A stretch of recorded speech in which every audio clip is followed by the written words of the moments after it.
Hello viewers, আমরা আজকে কথা বলবো শাটারস্টক ফাইল আপলোড নিয়ে। ভেক্টর ফাইল কি করে আপনি শাটারস্টকে আপলোড করবেন, সেই জন্য একটা ফাইলকে যেভাবে সাজাতে হয় আমি চেষ্টা করব আজকে সেগুলো তুলে ধরার জন্য। আমি বেসিক্যালি এখানে কিছু ফাইল রেডি করে রেখেছিলাম যেগুলি আমি শাটারস্টকে বারবার আপলোড দেওয়ার চেষ্টা করছিলাম, কিন্তু নিচ্ছিল না। পরবর্তীতে এখানে কিছু নিয়ম ওনাদের ওয়েবসাইটে দেওয়া আছে, যেটা আমি পরে অ্যাপ্লাই করে দুটো ফাইল আপলোড করতে পেরেছি এবং দুটোই পেন্ডিং অবস্থায় আছে। তো আমি চেষ্টা করব আরেকটা ফাইল এখন রেডি করে আপনাদের সামনে আবার সাবমিট করার জন্য, যাতে করে আপনারা এই প্রসেস ফলো করে একটা ভেক্টর ফাইল শাটারস্টকে আপলোড করতে পারেন। তো চলুন শুরু করি।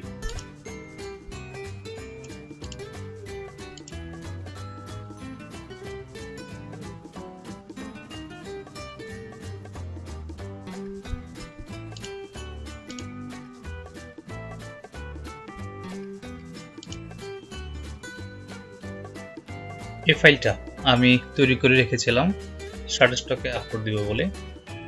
তো অনেক রকম ভাবে আমি চেষ্টা করছিলাম, ফাইলটা আপলোড হচ্ছিল না। কোথাও নিশ্চয়ই একটা ভুল ছিল। পরে ভুলগুলো আমি ফাইন্ড আউট করতে পেরেছি এবং একটা জায়গায় এসে আমি সফল হয়েছি, যার কারণে আপনারা দেখতেই পাচ্ছেন আমার এখানে দুইটা ফাইল অলরেডি সাবমিট করা আছে। Your pending items will be reviewed within 5 days. We will let you know when they have been reviewed. That means এই ফাইলগুলো রিভিউ হওয়ার পর যদিও 5 দিন সময় নিয়েছে, যত দ্রুত সম্ভব ওনারা আমাদেরকে জানিয়ে দিয়েছে। এবং আরেকটা বাজে অভিজ্ঞতা বলি, সেটা হচ্ছে এর আগে যে ফাইলগুলি আমি জমা দিতে পারছিলাম না, খেয়াল করুন এখানে প্রত্যেকটা ফাইল রিজেক্ট করে দিয়েছে এবং রিজেকশনের স্পেসিফিক কারণগুলো তুলে ধরা হয়েছে। আমি চেষ্টা করেছি শুধুমাত্র সেই কারণগুলো সংশোধন করে আবার সেগুলোকে সাবমিট করার জন্য, যেটাতে আমি সফলকাম হয়েছি। তো চলুন এই ফাইলটাই আমি রেডি করে আপলোড করার চেষ্টা করি। প্রথমত, শাটারস্টক বলে যে আপনি কখনো ড্রপ শেড ইউজ করবেন না, ব্লার ইউজ করবেন না। যদি কখনো শেড ইউজ করতে হয় সেটা গ্রেডিয়েন্টের মাধ্যমে আপনি তৈরি করে নেবেন। আর যতগুলো এখানে এলিমেন্ট থাকবে সবগুলোই আপনাকে ভেক্টর আকারে দিতে হবে, কোনো রাস্টার দেওয়া যাবে না। তারপর হচ্ছে কোনো ফাইল আমরা লক করে অনেক সময় কাজ করি, ধরেন এই আর্টবোর্ড আমি লক করলাম, যদি এরকম লক করা থাকে সব আনলক করে দিতে হবে। তারপর ফাইলটা সেভ দিয়ে আমাদেরকে আপলোড করতে হয়। তো এটা আমি একটু আনলক করে রেখেছি কাজের সুবিধাতে। নিচের শ্যাডোটা খেয়াল করুন, আমি কিন্তু সেটা ড্রপ শ্যাডো ব্লার করে দিয়ে করেছিলাম। দ্যাট মিনস ইফেক্ট, এই যে এখান থেকে যে ইফেক্টগুলি আছে গৌসিয়ান ব্লার আমি সেটাই করেছিলাম, কিন্তু এইটা শাটারস্টক অ্যাকসেপ্ট করে না। সো আমি এটা সরাসরি ডিলিট করে দিব এবং এখানে আমি গ্রেডিয়েন্ট দিয়ে একটা শেপ তৈরি করে রেখেছি। এটা আনগ্রুপ করে এখান থেকে এক কপি নিয়ে যাব, কপি নিয়ে আসলাম, এটাকে সাইজ অনুযায়ী বসাচ্ছি। একটু সময় দেবেন।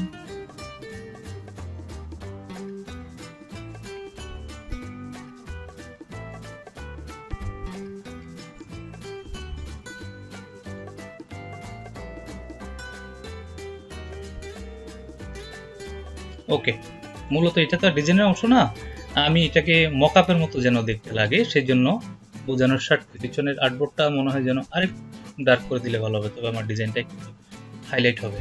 এটা একটু ডার্ক করে দিচ্ছি, আর একটু ডার্ক করে দিলাম, তাহলে আমার ডিজাইনটা একটু হাইলাইট হলো এবং মোটামুটি মকআপের মতোই লাগে। তবে মনে রাখবেন এই মকআপের মতো যেটা লাগবে সেটা আপনি যখন ইপিএস আকারে সেভ করে আপলোড করবেন সেটাই ওখানে ইমেজ প্রিভিউ আকারে শো করবে। তো আমি সবগুলো এখানে একবার সিলেক্ট করে অবজেক্ট থেকে আউটলাইন স্ট্রোক করে দিব, যাতে করে কোনোটাই আর লাইন ভেক্টর না থাকে।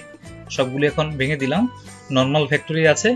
তো চেষ্টা করছি একটা নতুন আর্টবোর্ডে নিয়ে, নতুন আর্টবোর্ডটা সেটিং 1000 পিক্সেল বা 1000 পিক্সেলে দিচ্ছি আমি, পিপিআই 300। ওকে দিলাম। এখন এই ফাইলটা এখান থেকে অল সিলেক্ট করে গ্রুপ করলাম, কপি করে পেস্ট। আচ্ছা, আগের ফাইলটা ছিল এখন এরকম যদি হয়ে যায়, কোনো একটা ফাইল আমি ওখান থেকে কপি করে এনে এখানে পেস্ট করলাম কিন্তু এলোমেলো হয়ে যায়, তখন কি করবেন, একটু ফাইলটাকে এদিক সেদিক নাড়িয়ে আবার কন্ট্রোল জেড দিবেন, আগের পজিশনে চলে আসবে। তারপরে হচ্ছে আমি আর্টবোর্ডের সাইজের সাথে মিলিয়ে নিব, আগের আর্টবোর্ডটা একটু বড় সাইজ ছিল, মিলিয়ে নিলাম। এবং খেয়াল করবেন আমরা অনেক সময় কপি করে কাজ করি একটা আর্টবোর্ডের মাঝখানে, যে এখানে আমার আরেকটা আর্টবোর্ড কপি করা ছিল, এই আর্টবোর্ডটাতে আমি কাজ করছি, তখন আপনি যখন সেভ করবেন শাটারস্টক কিন্তু সে ফাইলটা নিবে না। দ্যাট মিনস আর্টবোর্ডের বাইরে অন্য কোনো এলিমেন্ট থাকা যাবে না। কাজ করার সুবিধার্থে আপনি এটা রাখতে পারেন, কিন্তু যখন আপনি সেভ করবেন তখন এরকম নিট অ্যান্ড ক্লিন চারপাশ দেখে নেবেন। অল সিলেক্ট করলে আর্টবোর্ডের বাইরে যদি কোনো সিলেকশন না থাকে ফাইন। আপনি আমি একটু দেখি লেখাটাতে কোনো প্রবলেম হচ্ছে কিনা, যেহেতু এটা বক্স শুরু করছে, দেখি কি সমস্যা। আনগ্রুপ করলাম, আবার আনগ্রুপ, আবার আনগ্রুপ। এইটা আমি এখান থেকে সরাই ফেলবো। এখানে একটা টেক্সট আমি দিতে পারি, একটা টেক্সট LOREM এটা ডামি টেক্সট, নাথিং এলস। একটু বড় করে নিচ্ছি, যেহেতু ডামি টেক্সট আমি ফন্টটা একটু চেঞ্জ করে দিই যেন মোটামুটি একটু চোখে লাগে, যেটা আমার এটাই শো করবে, এখানে অন্য কোনো কিছু দিচ্ছি না। আর কিছু আগেরটার মতো হচ্ছে না, দেখি সিমিলার কি পাই। একটু ভিডিওটা লং হবে, চেষ্টা করব আমি যেন একটা ভিডিওর মাধ্যমে আপনাদেরকে সেটা দেখাতে পারি, যেন আপনাদেরও এক ভিডিও দেখে সকল সমস্যার সমাধান করার মোটামুটি একটা ওয়ে তৈরি হয়ে যায়।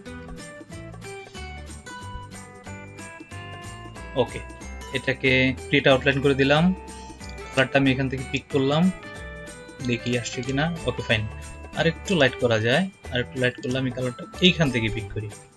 হ্যাঁ, একটু লাইট হয়েছে। এখানে আমার লেখাটাও সেম কন্ডিশন, এটাকে আমি এই পাশে নিয়ে আসবো এবং এটার জন্য আরেকটা লেখা রেডি করতে টেক্সট সাইজ একটু বড় করে দিই, না হয় দেখা যাচ্ছে না। আমি মূলত ওয়েডিং প্ল্যানার কাজ করে, যাদের এই ধরনের ব্যানার প্রয়োজন হয় ওনাদের সুবিধার্থে জাস্ট একটা ছোটখাটো ডিজাইন তৈরি করছি। হোক এটা অনেকের কাজে আসবে, অথবা শাটারস্টকে গেলে কারো হয়তো ডাউনলোড দিয়ে কাজ সেরে ফেলতে পারবে। আচ্ছা, তাহলে এটা করলাম। এটা বোল্ড আছে, রেগুলার করার সুযোগ নাই, এই ফন্টটাই এমন, তাহলে ফন্টটা একটু চেঞ্জ করে দিই, এটাও দিলাম, একটু হোয়াইট করে দিয়েছি এবং ফন্ট সাইজটা 30 থেকে আরেকটু ছোট করব, যেহেতু এটা আমার সেকেন্ডারি ফন্ট, টাইটেল আকারে যাবে। 2400 ছোট লাগে, 28 ফাইন, ঠিক আছে। এটাও ক্রিয়েট আউটলাইন করি এবং কালারটা ডার্ক রাখি।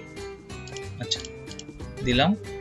এই দুইটা এখন রাখবো না, এটা আর্টবোর্ডের বাইরে থাকলে পরে আমার ফাইল কমপ্লিট হবে না। এটা একটু দেখি এই পাশে, যেহেতু এটা স্লোগান টাইপের, দেখি কি হয়। ঠিক আছে, চলে। এইটাকে একটু অপাসিটি কমাই দিচ্ছি, এটাকে একটু 80% করে দিই, তাহলে লেখাটা মনে হবে যে পিছনটার সাথে কিছুটা শ্যাডো আছে, এরকম ফিল হবে। এটা একটু অপাসিটি কমিয়ে দিলাম। এবার অল সিলেক্ট করব, কিছু আনলক আছে কিনা, নেই, ফাইন। আমি এখন সেভ করছি, সেভ এজ। অবভিয়াসলি ইপিএস ফাইলে সেভ দিতে হয়। এটার নাম যেহেতু টেক্সট কিছু একটা দেই, ওয়েডিং প্ল্যানার, এতটুকুই দিলাম। EPS save. এইখান থেকে যেহেতু শাটারস্টক 8 অথবা 10 ভার্সনই অ্যাকসেপ্ট করে, আমি 10 দিয়ে দিলাম আউটপুটের জন্য। ওকে ওকে, আমার ফাইলটি সেভ হলো। একটু মিনিমাইজ করে দেখি, ওয়েডিং প্ল্যানার এখানে আছে। এখন আপলোড করার চেষ্টা করি, যদি সব ওকে থাকে নিশ্চয়ই আপলোড হবে। টু সাবমিট, আপলোড এখান থেকেও করতে পারেন, ওখানেও আপলোড অপশন আছে, যে কোনো এক জায়গায় ক্লিক করলেই হবে। স্টার্ট। যদিও শাটারস্টক বলে যে আপনি কমপক্ষে 8 থেকে 10টা ফাইল একসাথে আপলোড করেন, তবেই সেগুলো রিভিউ হতে সহজ। তো আমার কাছে যেহেতু 10টা ফাইল নেই, আমি কি তবে একটা ফাইল আপলোড করব না? নিশ্চয়ই। সিলেক্ট মাল্টিপল ফাইলস হলেও আমি একটা ফাইলও সেখানে আপলোড করতে পারবো। ওকে, কি নামে যেন ছিল? আমার ছিল এটা wedding planner. Wedding planner, wedding planner. এখানে আমার কিছু ব্যক্তিগত ছবি আছে, আশা করছি ক্ষমা সুন্দর দৃষ্টিতে দেখবেন। ওয়েডিং প্ল্যানার, ওকে, আপলোড হচ্ছে।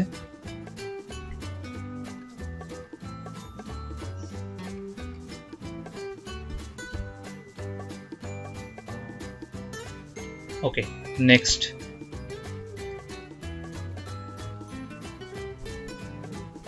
বলা হচ্ছে your fine, processing complete, refresh now. এখান থেকে একটু রিফ্রেশ দিয়ে নেই, নিশ্চয়ই কোনো একটা প্রবলেম আছে। Your vector contains live fonts. Convert the text to outline shapes and upload your file again. নিশ্চয়ই এই এররগুলো যেন সংশোধন করা যায়, সেজন্যই আজকে আমাদের এই টিউটোরিয়াল। তো যেটা হয়েছে, আমার 2টা ফাইল আগে আপলোড হয়েছে, ওখানে প্রবলেমগুলি ছিল না। এইটাতে কি আছে একটু দেখি, তবেই আমাদের আসলে সমস্যা বের হইলে সমাধানটা সহজ হয়ে যায়। আচ্ছা, একটু দেখি। এটা সোশ্যাল মিডিয়া ব্যানার, নিশ্চয়ই লেখাটা আমাদের আউটলাইন করা হয় নাই। সোশ্যাল মিডিয়া আইকনস, সোশ্যাল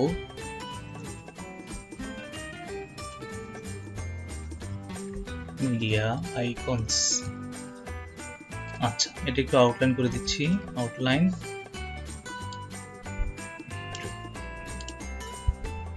সাদা করবো, এটা একটু ডিমি সাদা। এটার সাথে বৃত্তের সাথে এটাকে একটু সমান করে দিব, কারণ ওই 3টা বৃত্তের মাঝে আসলে আইকনগুলো বসানো যাবে, কিন্তু এখানে তো সরাসরি আইকন বসানো যায় না, তাই আমরা এরকম 3টা সিম্বল দিয়ে দিলাম। আচ্ছা, সিম্বল, স্পেলিং মিস্টেক। ওকে, এখন একটু দেখি কি অবস্থা। এখানে তো আর কোনো টেক্সট ইউজ করা হয় না, তার মানে একটা টেক্সটই বাকি ছিল। আমরা 2টা কিন্তু সংশোধন করেছিলাম। এখন আবার একটু সেভ করে দেখি। ইপিএস আবার সেভ করলাম, হচ্ছে। ইলাস্ট্রেটর 10 দিব। ওকে, দেন অ্যাগেন ট্রাই করব। অ্যাগেন ট্রাই করে দেখি। Wedding planner, where it is, wedding planner, wedding planner, এটা। আচ্ছা, এখন দেখি যদি কোনো ধরনের কোনো কিছু ভুল না হয়, নিশ্চয়ই এবার আপলোড হবে।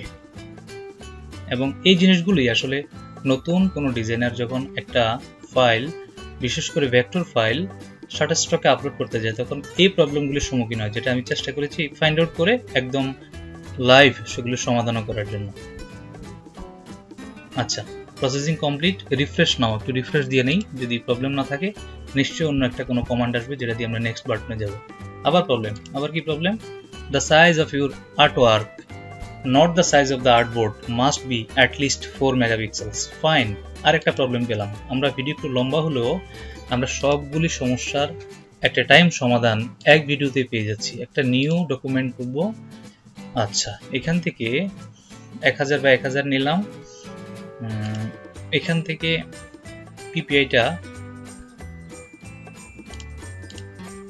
8 জিবি দিয়ে নেই, না সিএমওয়াইকে একটা থাকলেই তো হলো। আচ্ছা, এটা একটু আর্টবোর্ড সাইজটা বাড়িয়ে দিই, 2000-এর মধ্যে নেই, দেখি এটা দিয়ে হচ্ছে হয় কিনা। হ্যাঁ,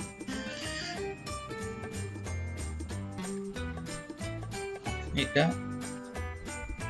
গ্রুপ করে কপি করলাম, নতুনটাতে পেস্ট করে ওই আগের সমস্যা কোনো এক জায়গায় একটু আগে পিছিয়ে নিয়ে কন্ট্রোল Z দেবেন, আগের পজিশনে চলে আসবে। আচ্ছা, আর্টবোর্ডের সাইজের সাথে অ্যাডজাস্ট করব। আচ্ছা, করে নিলাম। এবার অ্যালাইনমেন্ট ঠিক আছে কিনা, ওকে, আবার সেভ দিচ্ছি।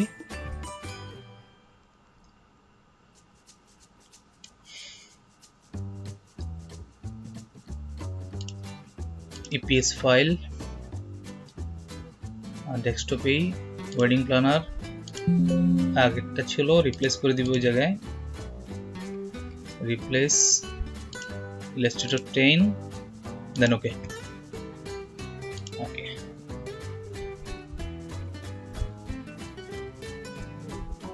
লেটস ট্রাই अगेन, দেখি কি হয়। আশা করি এবার যদি কোনো প্রবলেম না থাকে নিশ্চয়ই আপলোড হবে। ওয়েডিং প্ল্যানার এইটা দেখি।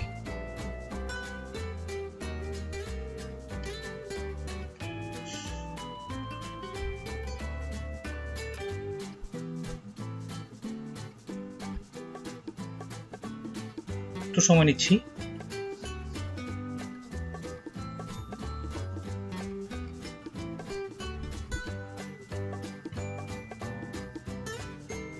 ওকে, নেক্সট।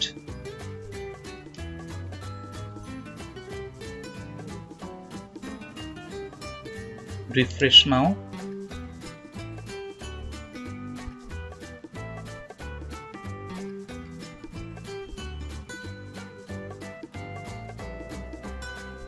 আরেকবার রিফ্রেশ দিব।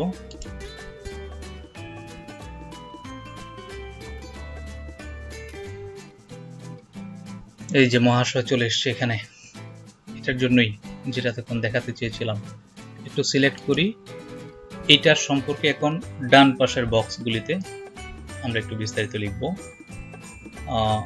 এটা নিশ্চয়ই কমার্শিয়াল ইউজ হবে, আমি এটাতে ক্লিক করতে পারি এবং ডেসক্রিপশন মিনিমাম অ্যাটলিস্ট 5 ওয়ার্ডস, তাহলে কিছু একটা লিখে দিই। এটা হচ্ছে wedding planner banner template, wedding planner creative banner template. Okay, আমার একটা ওয়ার্ড হলো এবং একটা সুন্দর ডেসক্রিপশনও পেয়ে গেলাম। ক্যাটাগরি অপশনে গিয়ে যেহেতু এটা বিজনেস ফাংশন, বিজনেস আর ফিন্যান্স এটা দিব, এবং 2 নম্বরটা হচ্ছে ক্যাটাগরি 2 অপশনাল, এটা না দিলেও হবে। এখন আসি কিওয়ার্ড এখানে কিছু সাজেস্ট করা থাকবে, আমরা একটু এখান থেকে দিয়ে দিচ্ছি।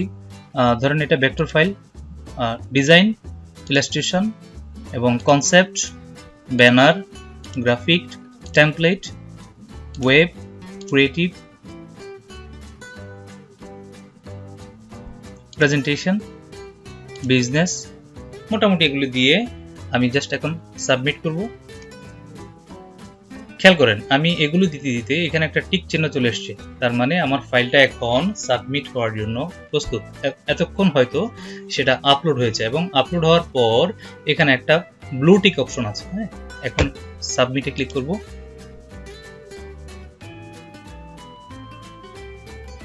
ওকে, এইখানে পেন্ডিং এ আমার 3টা ফাইলই জমা আছে, যেটা within 5 working days according to their rules আমরা হয়তো সেগুলোর অ্যাপ্রুভাল পেয়ে যাব। যদি কোনোটা কোনো কারণে রিজেক্ট হয় সেটার কারণ থাকবে, এবং যদি অ্যাপ্রুভ হয়ে যায় তাও অ্যাপ্রুভ অপশন আমরা পেয়ে যাব। তো আজকে এই পর্যন্তই ছিল আমাদের শাটারস্টকের ভেক্টর ফাইল আপলোড করার টুকিটাকি। আশা করছি কোনো ধরনের প্রশ্ন থাকলে কমেন্ট বক্সে জানাবেন, এবং ভুল ত্রুটিগুলো বিশেষ করে ভাষাগত বিষয়গুলো একটু ক্ষমা সুন্দর দৃষ্টিতে দেখবেন। পরবর্তীতে অন্য কোনো ভিডিওতে আবার দেখা হবে, সে পর্যন্ত ভালো থাকবেন।